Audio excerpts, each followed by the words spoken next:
Let's talk about Selecta. Award-winning DJ, right? Entrepreneur. Twitch personality in the modern era. You want to get to know him a little bit better? Stay right here for the Soul Pod. Which way? We can go right. We can go past my alma mater, my high school alma mater. The Dice, home of Wiz Khalifa, home of Mac Miller, home of a certain NFL player. His name is... From the Jets. Curtis Martin. Yep. Who else is some famous... Well, there's some famous... There's a famous actor, Jeff Goldblum. Yeah, exactly. My Okay. fellow Mishpoka. His name. I grew up here on Marfield Avenue. I used to play football on the street right here. Yeah. Can we turn? Yeah, we can. Make it right. I think it's 6315. If I have it right, is it 30? It's 6315. I grew up right here. Coming up. Yeah. That was me in the duplex on the right-hand side. And that's where I first started listening to Sly Jock tapes. I lived here in the mid '80s, and I first started listening to Sly Jock tapes. And I would go. This is before Autodice. I was at Rosenstein in East Liberty, which is now essentially Bakery Square. Yes. And I would tape. Wow, cat crossing. All right. That cat is strolling. Chilling. But yeah, I used to tape Sly Jock tapes, and he was on Sunday nights, late night, I think like 12 to 4. And I would go back to Rosenstein the next morning and ultimately do horribly in class the next morning. I also went to Colfax Middle School right here. I did all the city school. I went to Hillel and Yeshiva, which was up here originally. Yeshiva was in Uptown, and Hillel here on Beacon when I was a good Jewish lad. And then I went to Colfax, and then Rosenstein, and then Autodice, and so on. So yeah, that's my 70s and 80s in a nutshell. I grew up in Stanton Heights. That's where I was born, Woodbine Street in Stanton Heights. Went to Sunnyside Elementary School. Right? And, I went to all these schools that were, very diverse, Black students, white students, Asian students, Jewish and Christian respectively. And, I had mostly black friends growing up because of being into hip hop, and because back in those days white kids weren't really into hip hop. So what drew you to it? It was Sly Jock. It was Sly Jock that listening to his show, and you're in the mix with Sly Jock. Here's Colfax Elementary. That's what got me into it. I heard that, and that parlayed my love for radio, and then shortly thereafter. And I just saw this cat a couple days ago. He came from Florida to one of my parties. I was bugging this cat at WPTS. I don't know if you know the history of PTS and the rap shows. No, tell me. Tell us. Well, the rap program at WPTS, which was formerly 98.5, which college radio stations are not allowed to operate on that spectrum of the FM airwaves. So, but 98.5 was grandfathered in. And the tower, the Cathedral of Learning is where the antenna was located. So even though it was a low wattage station, it would go real far. It would go far and cast a wide net. So I used to go there.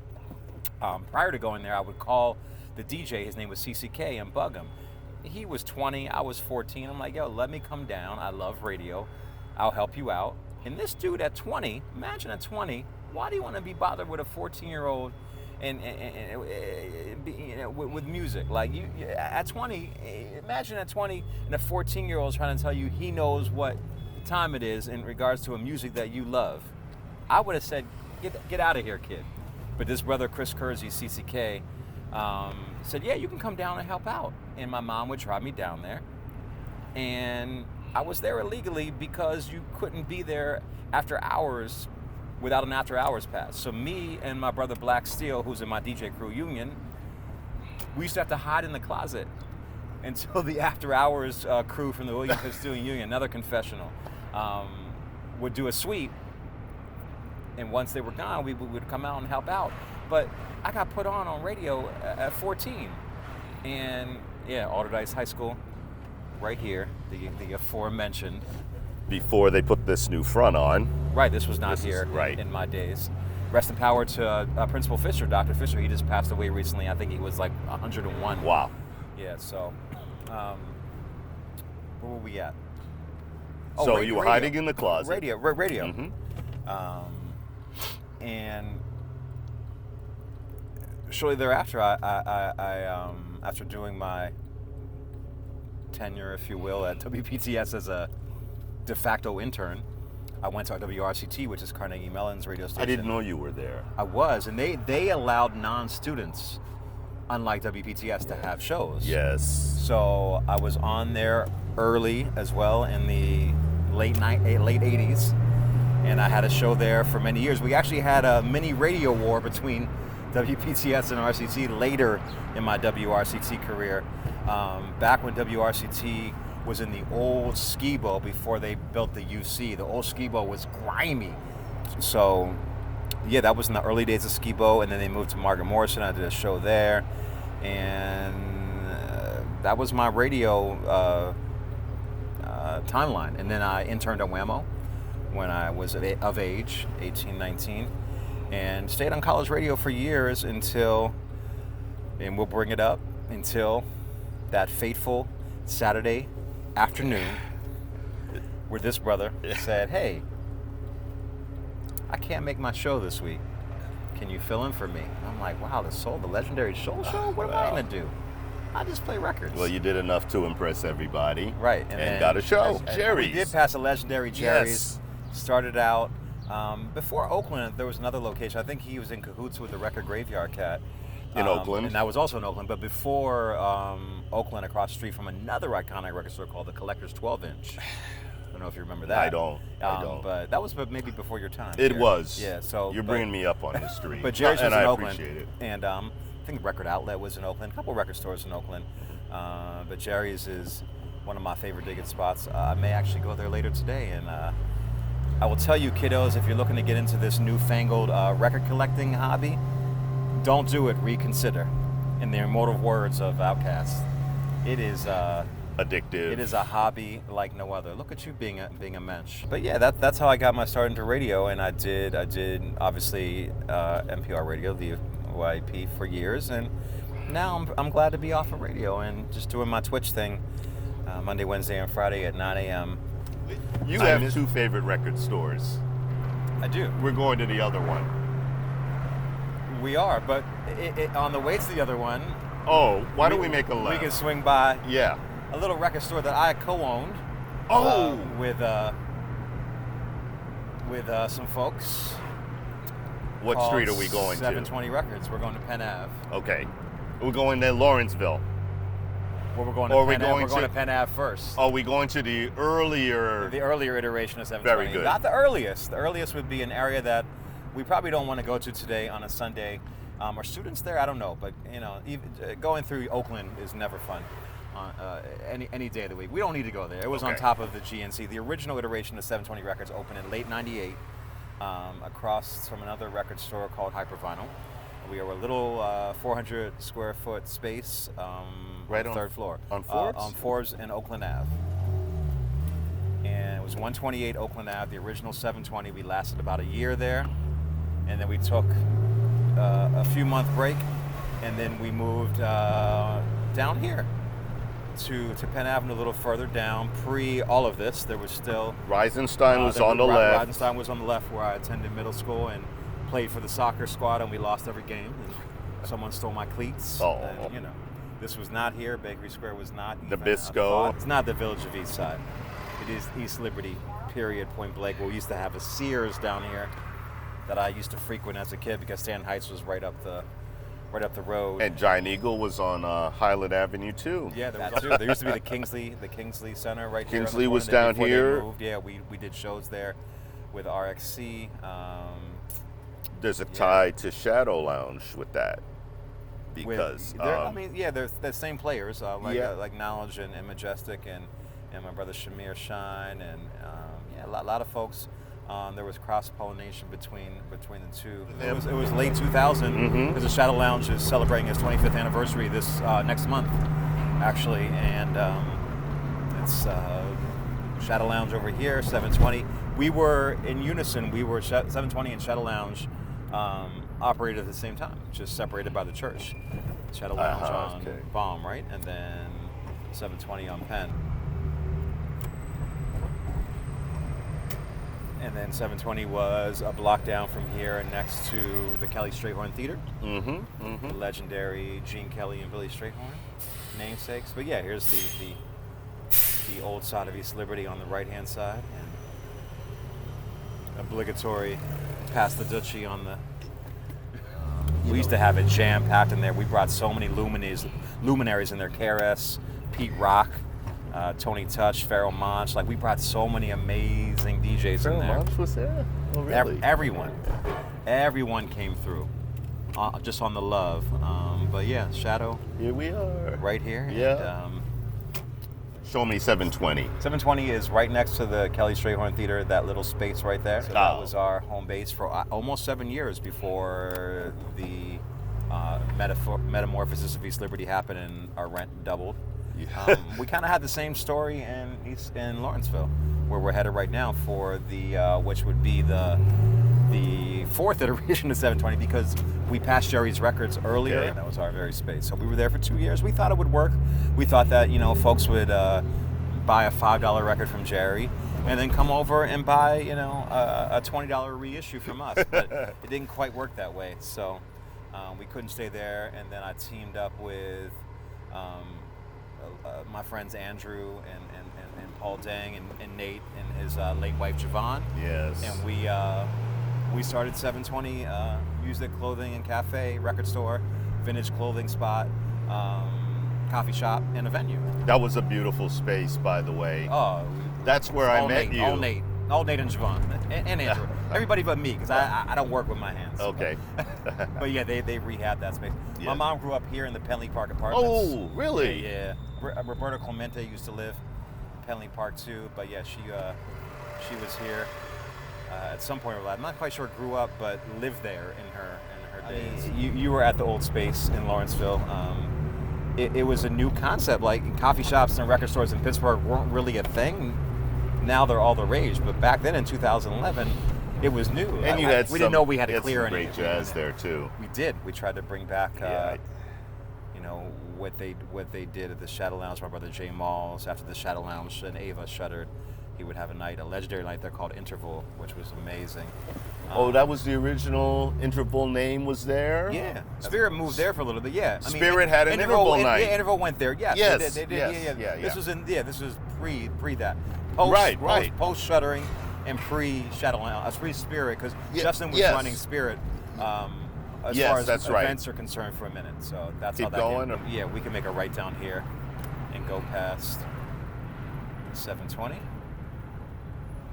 Yeah, I think that's really where I started seeing you. We were coming to the store. And I met you there. Wow. You came up to me and said, hey, and told me who you were. And was I big-headed about it? I'm Selecta. No, you were. You said, do you play hip hop? I said no. Did I really ask that? Mm-hmm. So this is 720. It's now Mellow and Sons Vintage Store. Great dude that runs it now. This is the space right here with the big M. 4 years of my life right here as we go across the 40th Street Bridge here soon to another favorite record store of mine, The Attic. And a lot of great record stores in Pittsburgh. Hip-hop was taken from Kraftwerk. Hip-hop was taken from James Brown. Hip-hop was taken from Ahmad Jamal, our Pittsburgh legend. It's a melting pot of dozens of genres into one. We're approaching the Attic record store. Coming up here, a couple blocks up on the left. You're always here. I am here. I am here digging in the proverbial crates. Yes. I kind of want to go in now, but we're doing this interview. But yeah, they're coming up here, and they lost like a million record store in this flood of 2000 something. They call me Jimmy. That's who does? Folks on Twitch. Selecta's so formal. Jimmy, it's fine. You let's talk about Twitch. Okay, sure. Your marathons are what? 8 hours? 10? Oh man, depends on the artist. Like, I just did right here. Yeah. I just did Stevie. I'm directing Mike through the city's yes. Crazy streets. I just did Stevie, and we could stay on here. Or unless you want to go through the city, we can go through the city. It's more cool. When you're doing an artist like Stevie Wonder. Yeah. And my normal show is 4 hours. So it was Stevie's birthday a few weeks ago. He's a fellow Tarian like me. 75. So do an artist like Stevie, like I can't do a 4-hour set and call it a day. I did 10 hours of Stevie. Yes. Because I'm also putting it on SoundCloud. So if I want something to exist on SoundCloud and it's labeled as an artist tribute, to me, it needs to be all-encompassing. So yeah, that's what I do on Twitch, and I'm approaching 5 years. In September, it will be 5 years of DJing from my record room in my socks. I mean, I have pants on too, but also in my socks. No shoes.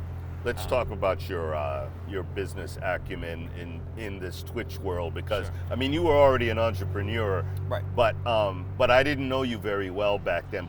But what I saw as you were branding and getting professional photography, you know, standing on the tracks, Right. and all of that. That's my brother Ime Alaquiva. Oh, that was Ime. Okay, Yeah, he came up with okay. the logo. It's a lot of tweaking you have to do to make it look right, and I'm still not there yet, but I'll be there eventually. Like I'm gonna get some people to come in and tweak it a little bit, because I want to keep making the stream look better and better. You a little OCD? Yeah, a little.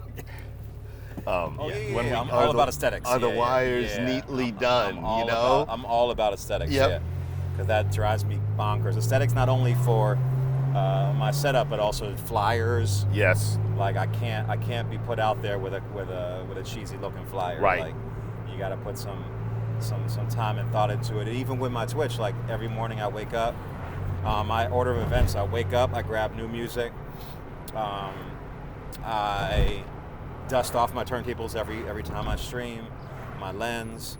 I iron my clothes. I know on every you do. stream. Shower, hopefully. And then if I'm doing an artist tribute, I try to put records behind me that are those artists' records, but it's hard to do because none of my 25,000 are alphabetized currently.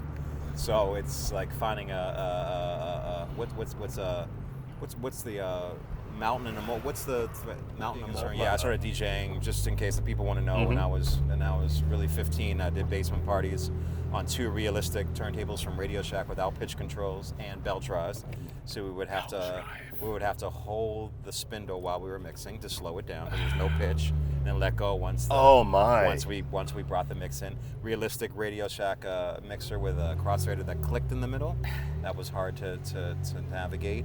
And then I eventually got Technique 1200s, which are the industry standards. Sure. And then I started doing parties. My first real party was at the Homewood Coliseum. I think it was actually a battle, a DJ and MC battle that I played in, because prior to that I just did basement parties. And then I started spinning at places locally. You know, even before the Shadow Lounge, I would do a spot in Shadyside called Havana. I lived in Squirrel Hill for 10 years or so, all over the place over here on Phillips. I lived on Munhall Road, up here off of Beacon. We were on Section 8, but we got to live in Squirrel Hill. That's all I'm going to say. Yes. My mom worked 3 jobs raising us. So she used to work at Rhoda's little kosher deli here. Oh, she was a hairdresser, and she worked at Shadyside Hospital in janitorial. But somehow she kept it going, even without my dad paying child support. She kept us going. So rest in power to Faye Levy. Lost her about 4 years ago. I remember. So, yeah. And here we're pulling up in Mineos, and we are at the completion of the program, the Soul Pod with Brother Mike Canton, as we get the sirens that go by. Oh, hey, I'm popping in real quick. It's Selecta. Just to let you know that I'll be rocking at the Pittsburgh International Jazz Festival right here in Pittsburgh, PA, taking place September 18th to the 21st outside of our beloved August Wilson African American Cultural Center. September 18th to the 21st, I'll be rocking a Taste of Jazz, which happens inside the Cultural Center on the 19th. It's tribute to George Benson on that day as well.